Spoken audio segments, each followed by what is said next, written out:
법무부 평안의 윤정석 변호사입니다. 오늘부터 2회 걸쳐서 폭행죄 한방의 정리라는 제목으로 폭행죄에 관해서 설명드리도록 하겠습니다.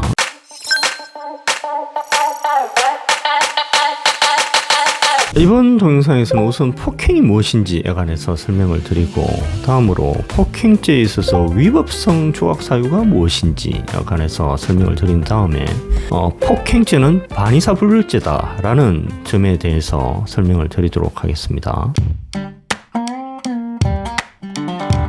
형법 260조 1항은 사람의 신체에 대하여 폭행을 가한 자는 2년 이하의 징역, 500만 원 이하의 벌금, 구류 또는 과료에 처한다 라고 규정하고 있습니다. 여러분, 그럼 폭행이란 뭡니까? 사람의 신체에 대하여 유형력을 행사하는 것을 폭행이라고 합니다. 대부분은 폭행을 어떻게 정의하고 있느냐 하면, 사람의 신체에 대한 불법한 유형력의 행사, 사람의 신체에 대한 불법한 공격, 사람의 신체에 대하여 육체적, 정신적으로 고통을 주는 유형력의 행사, 이렇게 정의를 내리고 있습니다. 말이 좀 어렵죠. 자, 유형력은 뭐냐? 역시 어렵습니다. 역학적, 물리적 작용 또는 물리력을 의미한다라는 겁니다. 예를 들면 쉽습니다. 사람의 얼굴을 주먹으로 때리는 행위, 사람의 배를 차는 행위, 이게 폭행인 겁니다. 근데 우리 형법 257조는 상해죄라고 또 따로 규정을 하고 있거든요. 폭행죄에서 사람의 신체의 건강 상태가 불량하게 변경되고 생활 기능에 장애가 초래되었을 경우에는 상해죄로 가중처벌을 하게 되어 있습니다. 형량도 더 높아지겠죠. 실무적으로 상해 진단서가 발급되고 병원에서 치료를 받았을 때 상해죄가 인정이 된다, 이렇게 생각하시면 되겠습니다. 폭행은 크게 세 가지 유형이 있습니다. 첫째, 신체에 직접 접촉하거나 영향을 미치는 행위가 폭행이 됩니다. 이게 우리가 일반적으로 아는 폭행의 태양입니다. 손바닥으로 사람의 뺨을 때리는 행위, 사람의 머리카락을 뽑는 행위, 옷을 잡아당기는 행위, 사람의 얼굴에 물, 소금을 뿌리는 행위, 사람의 얼굴에 침을 뱉는 행위, 사람의 손에 액상 세제를 뿌리는 행위, 사람에게 수면제를 먹이거나 사람을 마취하는 행위, 다 폭행에 해당한다고 볼 수가 있습니다. 사람에게 수면제를 먹이거나 사람을 마취하는 행위가 더 나아가서 사람의 생리적 기능을 훼손한다, 이렇게 판단이 될 경우에는 상해죄로 처벌을 할 수도 있습니다. 저 폭행의 두 번째 유형은 신체에 접촉하지 않는 경우에도 폭행죄가 성립할 수가 있습니다. 예를 들어 사람의 얼굴 바로 옆으로 물잔을 던지는 행위,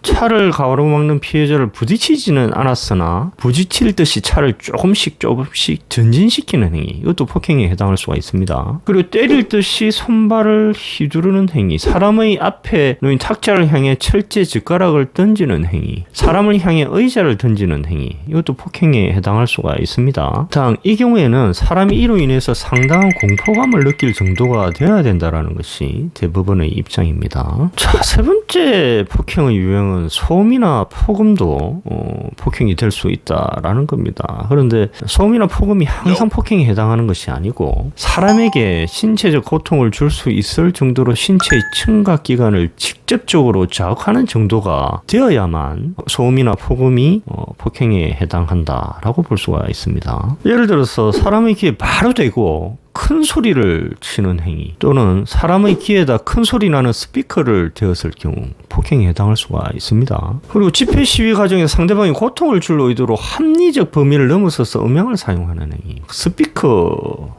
엄청나게 큰 거를 가져와가지고 엄청나게 큰 소리를 지는 경우 있지 않습니까? 이 경우 일정 데시벨이 넘었을 경우에는 폭행에 해당한다라는 것이 대부분의 입장입니다. 또 전화를 하면서 소리를 지르는 행위는 폭행에 해당할 수 있을까요? 이 경우도 폭행이 될 수가 있습니다. 수화자의 청각기관을 자극해서 수화자로 하여금 고통스럽게 느끼게 할 정도의 음향을 이용하였을 경우에는 폭행에 해당할 수가 있다라는 겁니다. 그럼 폭행에 해당하지 않는 행위는 어떤 행위가 있을까요? 욕설이나 폭언을 한 행위, 예를 들어서 큰 소리로 나쁜 놈, 개새끼 이렇게 외친 경우에는 원칙적으로 폭행에 해당하지 않습니다. 사람에게 신체적 고통을 줄 수 있을 정도로 신체의 청각기관을 직접적으로 자극하는 정도가 아닌 경우에는, 공연성이 있을 경우에는 모욕죄가 성립할 수는 있으나 폭행죄는 성립하지 않는다라는 겁니다. 그리고 상대방의 신체 주변에 유형력을 행사하였으나 상대방의 상대방이 상당한 공포감을 느끼지 않았을 경우에는 폭행에 해당하지 않습니다. 예를 들어서 책을 집어 던졌으나 상대방에게 훨씬 못 미쳤을 경우에는 폭행에 해당하지 않는다라는 것이 판례의 입장입니다. 그리고 거짓으로 사람을 놀라게 하는 행위 등 심리적 유형력의 행사의 경우에도 폭행에 해당하지 않습니다. 예를 들면 거짓으로 당신 아들이 교통사고 나서 죽었다. 이거는 물리적 유형력의 행사는 아니지 않습니까? 그래서 폭행에 해당하지 않습니다. 그리고 공포감을 느끼게 하는 말을 하였을 경우, 예를 들면 당신 가족을 몰살시키겠다. 이것도 원칙적으로 폭행에 해당하지 않습니다. 즉 말의 내용으로 공포감을 느끼게 하는 경우에는 협박죄가 성립할 수는 있지만 폭행죄가 성립하지는 않는다라는 겁니다. 다음으로 폭행죄에 있어서 위법성 조각에 관해서 설명을 드리도록 하겠습니다.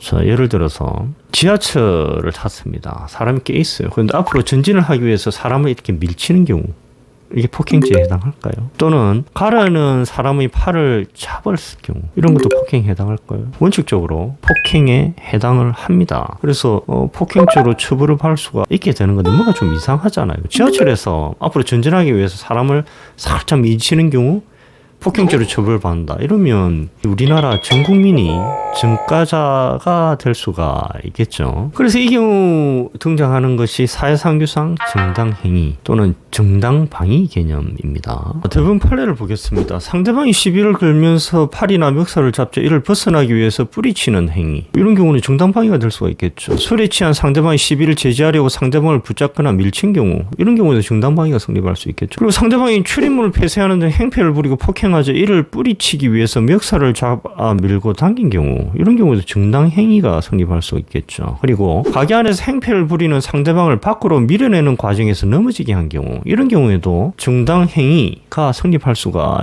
있겠습니다. 그리고 여자 화장실 내에서 핸드백을 빼앗으려고 다가오는 남자의 어깨를 밀친 경우, 이런 경우는 정당방위가 성립하겠죠. 상대방이 목을 조르고 진로를 방해하자 상대방의 손을 비틀거나 팔을 뿌리친 경우, 이 경우에도 정당방위 내지는 정당행위가 성립할 수 있겠습니다. 그리고 상대방이 이유 없이 피고인 사무실로 유찬을 손괴를 하니까 피해 변상을 받고자 상대방의 옷을 잡아서 사무실로 들어오게 하면서 멱살을 잡아 흔든 경우, 이런 경우에도 정당행위가 성립한다라는 것이 대부분의 입장입니다. 그리고 피고인의 동생을 규탄하며 지면에 넘어뜨린 후 도주하는 자를 뒤따라가 그의 허리띠를 잡고 파출소로 동행할 것을 요구한 경우, 이런 경우에도 정당행위가 성립한다는 것이 대부분의 입장입니다. 그리고 피고인의 차를 손괴하고 도망하려는 피해자를 도망하지 못하게 멱살을 잡고 흔들어 요치 14일의 흉부 찰가상을 가한 경우, 이런 경우에도 정당행위가 성립한다는 것이 대부분의 입장입니다. 그리고 상대방과 다투던 중에 폭행을 당하자 항의하면서 경찰서로 동행할 것을 요구하면서 가지 않으려는 피해자의 손목을 잡아 끈 경우, 이런 경우에도 정당행위가 성립합니다. 유의하셔야 될 것은 선생님의 체벌의 경우 대부분 위법성이 조각되지 않는다라는 겁니다. 즉 폭행죄 또는 아동 학대죄로 처벌을 받을 수 있다라는 겁니다. 다음으로 폭행죄는 반의사 불벌죄, 즉 피해자가 처벌을 원하지 않을 경우 처벌할 수 없는 죄라는 점에 관해서 설명드리도록 하겠습니다. 형법 260조 폭행죄, 존속폭행죄의 경우에는 반의사 불벌죄입니다. 그러나 형법 261조 특수폭행죄, 262조 폭행치사상죄, 257조 상해죄, 폭력행위 등 처벌에 관한 법률 2조 2항 공동폭행죄, 3항 상습폭행죄의 경우에는 반의사 불벌죄가 아니다라는 점을 유의하셔야 되겠습니다. 폭행죄는 반의사 불벌죄이기 때문에 피해자가 형사 1심 판결 전까지 처벌을 원하지 않는 의사를 표시할 경우에는 처벌을 하지 않습니다. 수사 단계에서 피해자가 처벌 불응 의사를 밝히면 경찰 검사는 불기소 처분의 하나의 종류인 공소권 없음 처분을 하게 됩니다. 그리고 기소 후에 1심 판결 선고 전에 피해자가 처벌 불응 의사를 밝힐 경우에도 형사소송법 327조 6호에 따라서 공소기각 판결을 받게 돼서 처벌받지 않습니다. 일반적으로 피해자로부터 처벌 불응서를 받아서 제출을 하게 되는데요. 일반적으로 합의서를 많이 작성을 하죠. 근데 합의서 작성할 때 형사상 책임을 묻지 않는다, 이런 애매모호한 표현보다 피의자 또는 피고인의 처벌을 원하지 않는다라는 명확한 문구가 합의서에 들어가는 것이 좋습니다. 자, 합의금 액수는 어떻게 정해집니까? 합의금은 폭행 당시의 상황, 가해자의 재력, 가해자가 공무원인지 여부 등에 따라서 달라집니다. 상해가 아닌 단순 폭행의 경우에는 일반적으로 50만 원에서 200만 원 순으로 합의금이 정해지는 것으로 보입니다. 검찰 단계에서는 형사 조정 신청을 하실 필요가 있습니다. 형사 조정 신청을 하면 형사 조정 절차로 넘어가게 되는데 전문 조정위원들 앞에서 합의가 시도가 되고 전문 조정위원들이 합의를 위해서 진지하게 노력을 합니다. 그래서 합의가 용이합니다. 사건이 송치가 되면 검사님께 형사 조정 신청서를 제출을 해서 형사 조정을 요청을 하시면 많은 경우 형사 조정 절차로 넘어가게 됩니다. 자, 오늘 이 정도로 하겠습니다. 다음 회에서는 현실에서 폭행 상황이 발생했을 경우의 대처 방법, 그리고 수사 단계 및 재판 단계에서의 폭행죄 상황 대처 방법에 관해서 설명을 드리도록 하겠습니다. 감사합니다.